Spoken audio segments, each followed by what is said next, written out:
First graders, welcome to Monday.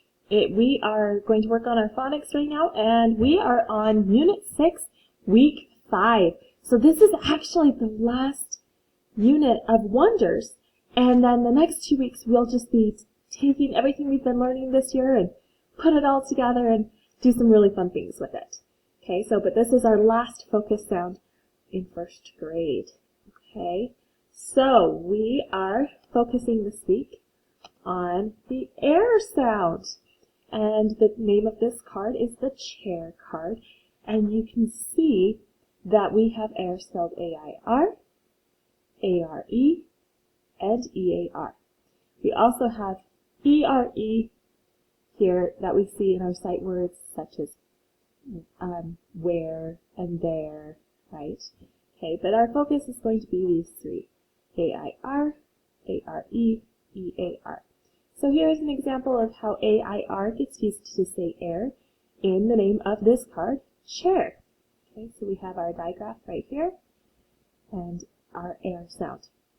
So I identified air right here. This time it's just a C, not C-H.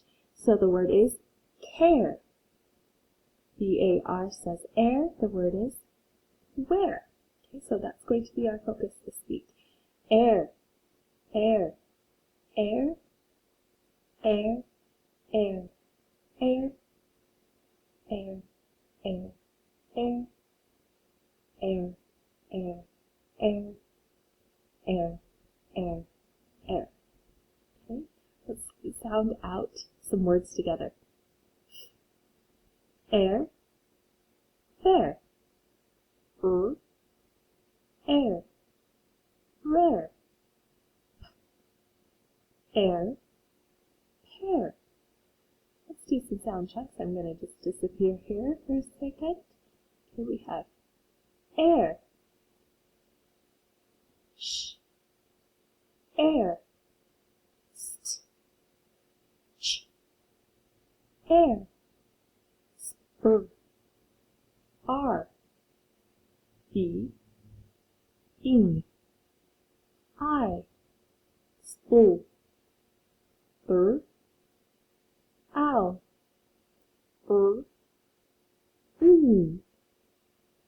Okay, hopefully all of those seem familiar to you. We've practiced all of them. Okay. Air, air, fair, air, care, air, tear. Now this brings up an example of a time when if we use the other sound that E-A-R makes, this would, air, tear, ear, there's the other. Ear, tear, or air, tear. Okay, so those are two different ways you can pronounce that spelling depending how it's used in the sentence. So you would want to read it with the other words around it to really know which word to say. Air, where, air, pear, sh, air, share, sh, air, chair, air, hair, b, air, fair, o, air, laird,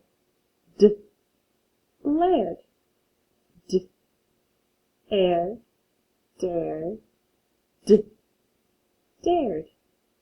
Okay, notice here we have A-R-E says air, but then they actually took off the E and added E-D, which is why the E became black to turn it into blared. So just like we talked about last week, when we add an ending and the word ended with an E, we have to take that E off. Okay, so d, air, same thing here. It comes off, but it goes back on with the D, dared. Okay, I want you to look, think, speak, where. Look, think, speak, war, look, think, speak, bear, look, think, speak, bar, look, think, speak, star, look, think, speak, stare, look, think, speak, street, look, think, speak, spring, look, think, speak, splash, look, think, speak, three, look, think, speak, right, look, think, speak, no,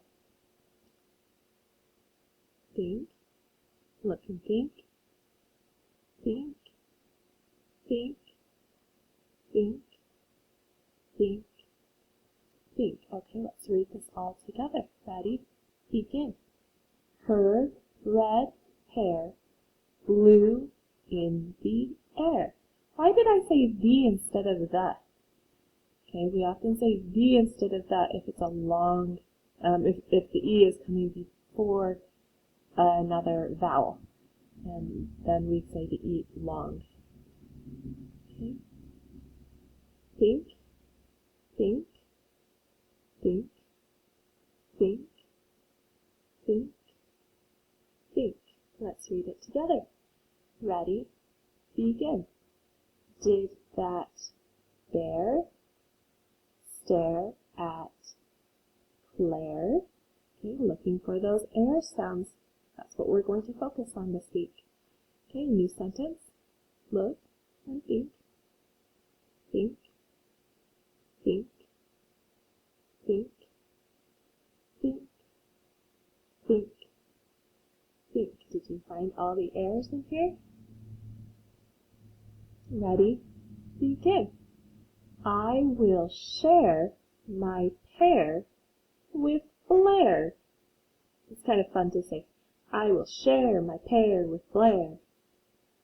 Good rhythm. Okay, this week we're going to finish looking at our number words. So I'm going to come back here so we can practice our sign language together. Okay, so we have 5 more number words to look at this week. We're going to start with 7. The word is 7. Can you spell 7 with me? S-E-V-E-N. 7. The word 7 rhymes with heaven and 11. Okay. The next word is 10. Let's spell it together. T-E-N. T-E-N. The number 10 has 2 digits in it. A 1 in the tens place and a 0 in the ones place. Oh, this is always the trickiest one. What is it? Look, think, speak. 8. 8 is a great number. 8. Spell it. E-I-G-H-T.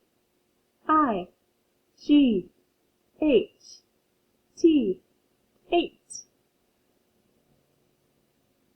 Next we have 9. 9. Let's spell it together. N-I-N-E. I chose 9 friends to come to my party. Plus yourself, that would make 10 kids. And finally, we have 2. 2. Let's spell it together. T-W-O. 2. I have 2 best friends. And hopefully you have even more than that. Okay, we love to have friends. Okay, our story today is called Rooster and Goose. Ooh, ooh, ooh. We're reviewing that ooh sound. But let's see if we also find out with errors in here.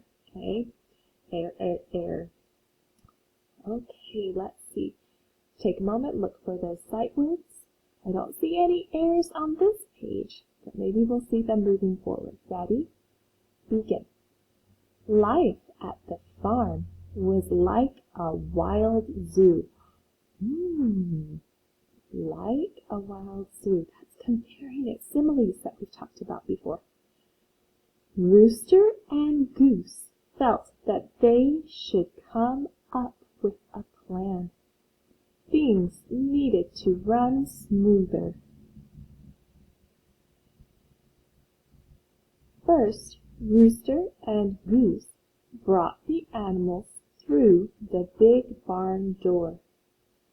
Rooster said, "We know you are busy, but we need to make the farm better.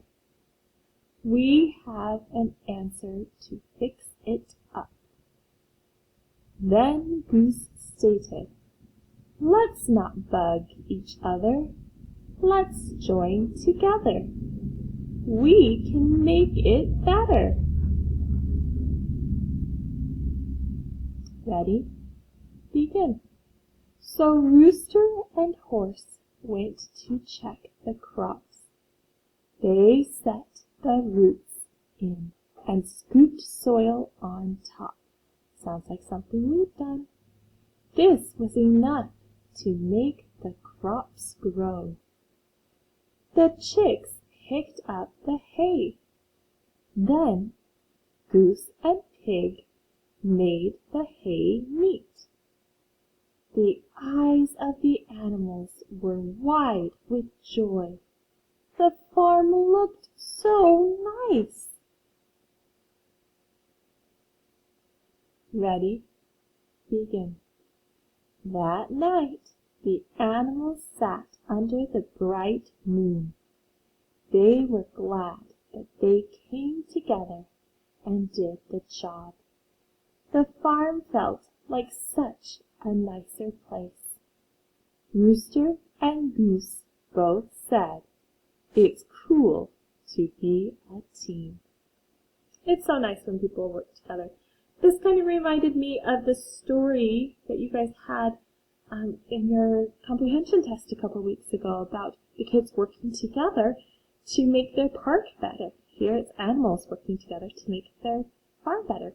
Okay, this week for grammar, we are going to focus on something that's called an adverb, okay? So an adverb helps the verb, which is why it's called an adverb. It tells more detail about the verb. So, let's see, I'm going to come back here for a second. Okay, so if you, let's think of a really basic sentence. The dog ran. Okay, we have our noun, the dog, and we have our verb, ran. But that doesn't have a lot of detail in it, does it? So we've been using other parts of speech to give more detail. Like we've used prepositions to say where he's run. The dog ran through the park. We've used adjectives to describe the noun and tell more detail about what that noun looks like. The brown dog ran through the park. Now what does an adverb do? It's going to add detail to the verb and tell more information about how that verb is happening. Okay, so if you're running, would you be moving quickly or slowly? You'd be going quickly. So a good adverb would be, the brown dog ran quickly through the park. We added the word quickly to show how the dog was doing his running. Okay, so that's how an adverb works, is it gives more information about how the verb is happening. So here we have, the cars in the 4th of July parade drive slowly. The verb is drive, and how they do it is slowly. The band plays loudly. The band plays, there's our verb. How do they play? Loudly. Clowns run quickly around the floats. Clowns run. How do they run? Quickly. Notice that these all have ly at the end of them. If you see ly, that's a pretty good clue that it's an adverb. The teacher spoke softly. What was the adverb? Softly. There's our ly. She asked the children to neatly hang up their coats. What's the adverb? Neatly. Ly. The children quietly put their things away. What's the adverb? Quietly. There's our ly. And we'll keep working with that all this week. Have a great day. Bye.